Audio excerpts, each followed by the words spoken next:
Bonjour les amis, je suis heureuse de vous revoir encore aujourd'hui. J'espère que votre semaine a été et les élèves là à l'école c'est lundi, donc enlevez vos greffes et vos coiffures là. Et surtout n'oubliez pas de respecter les mesures d'hygiène parce que les cas ne font que se multiplier.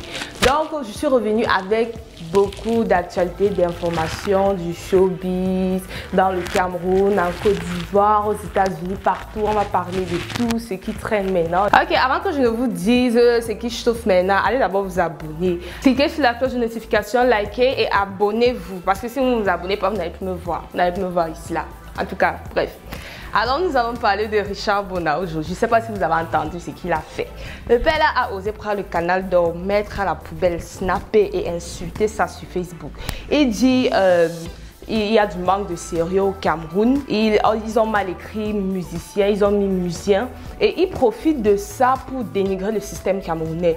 Nous nous demandons si ce n'est pas pour des ressentiments politiques parce que nous savons tous qu'il est anti-régime et il veut le départ du Paul Biya. Mais je ne vais pas parler des trucs politiques ici là, ça ne me regarde pas. C'est maintenant 2009-2020, c'est maintenant qui fait tout ce scandale, tout ce cinéma et tout. Est-ce que c'est vraiment sincère ce qu'il dit? Pourquoi est-ce que c'est maintenant quand il a des problèmes avec le gouvernement et le régime qui fait toute cette scène? Et nous verrons qu'il nous a même exposé internationalement parce que RFI a fait un rapport sur ça. RFI a fait un rapport, ils disent que Richard Bona a dénoncé le manque de sérieux du système camerounais. Et c'est ça qui a beaucoup énervé les Camerounais parce qu'on est genre le père. Tu sais ce qu'il n'y a pas et ce qu'il y a ici là. Au lieu de nous, on va pas dire couvrir, mais de nous aider à faire mieux. Tu veux plutôt afficher. Est-ce que c'est sincère ce que tu fais? Et nous voyons qu'il y a d'autres célébrités, artistes qui sont beaucoup prononcés sur ça. Et nous verrons que Steve Fa, encore Steve Fa, toujours en train de vouloir profiter du buzz. Steve Fa, après cet acte, a pris les CD et a jeté dans la rue les CD de Richard Bona. Ce qui a beaucoup énervé les gens. On se demande, toi, tu es qui pour jeter les CD de Richard Bona à la rue? Like, who are you? Et puis il a fait une de ses vidéos qui fait toujours là sur ça et tout. Il s'est fait beaucoup lyncher par les internautes avec raison. Like, who are you? Bref. Et Charlotte Dipanda aussi s'est prononcée. Elle va dans le même sens que Richard Bona. Elle demande du changement. Elle dit qu'il est temps qu'on change de.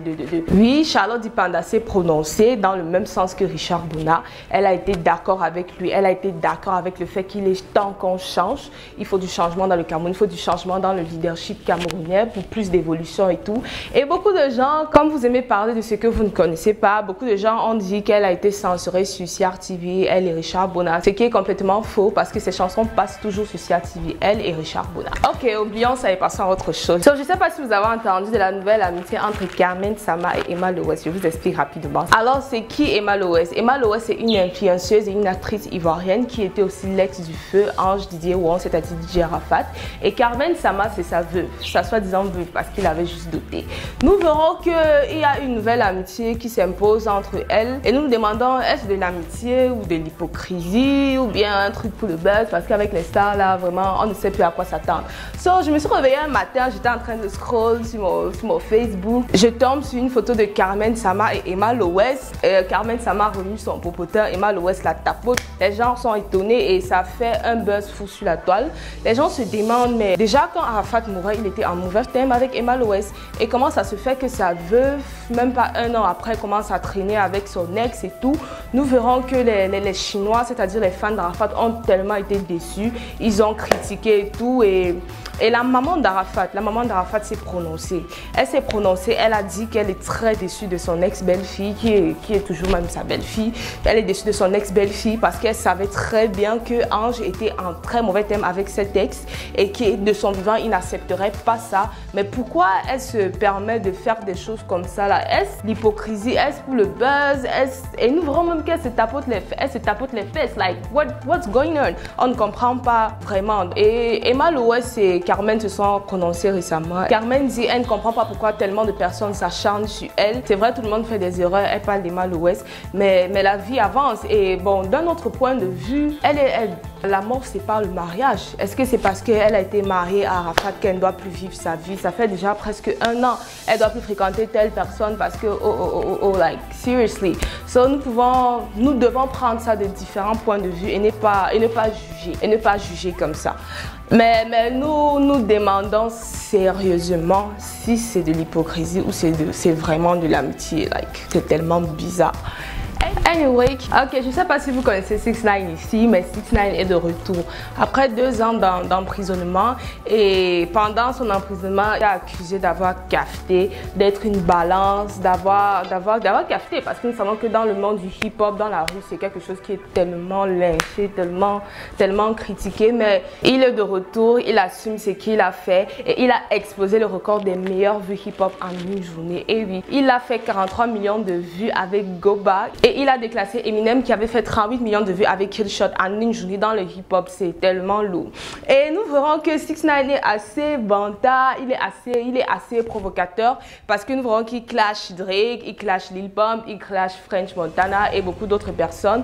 Et en venant, il a dit quand je ferai mon premier live, je vais toucher 1 million de vues. Pas vos trucs que vous faites 700 000 parce que quand les Drake font le live sur Instagram, ils sont dans les 700 000 vues.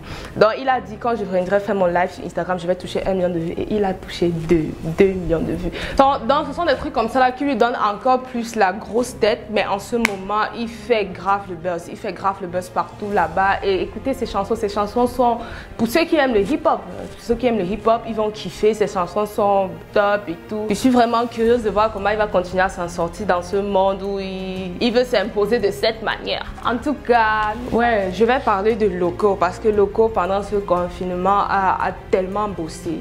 Nous verrons qu'il a sorti un EP de tous les lockdowns qui sortaient par épisode. Et nous verrons que, je peux dire qu'il est même l'artiste camerounais le plus bosseur. Parce que vous verrez, pendant ce confinement, tous les artistes, qu'est-ce qu'ils faisaient? Ils dormaient, ils sont sur Internet. Qui nous sort des chansons? Personne. Loco, il est toujours là avec des concepts, il est toujours là à nous proposer des choses, des nouvelles choses, quoi. Et je pense que c'est à féliciter. C'est à féliciter parce que... Excusez-moi, mais nous avons beaucoup d'artistes camerounais feignants, c'est-à-dire qui ne veulent pas beaucoup travailler. Parce que pendant ce lockdown, pas seulement au Cameroun, même aux États-Unis, vous verrez, Justin Bieber, Ariana Grande, ils ont sorti des chansons. Même c'était qu'ils étaient dans leur salon, ils ont pris la caméra, ils ont snappé, ils ont sorti des chansons. Beaucoup d'artistes américains sortent des chansons, ils ne dorment pas. Et ce n'est que Loco ici chez nous qui se bat So, je voulais vraiment qu'on félicite ses efforts et qu'on voit qu'il travaille beaucoup. Avez-vous déjà écouté les chansons de son EP? Allez écouter, vous nous dites en commentaire ce que vous en pensez parce que c'est la magie, c'est trop top.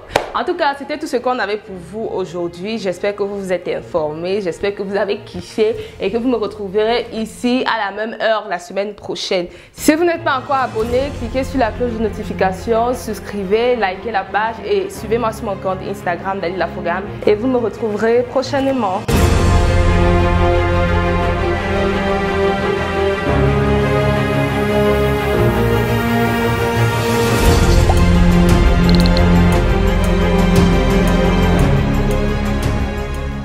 In your diary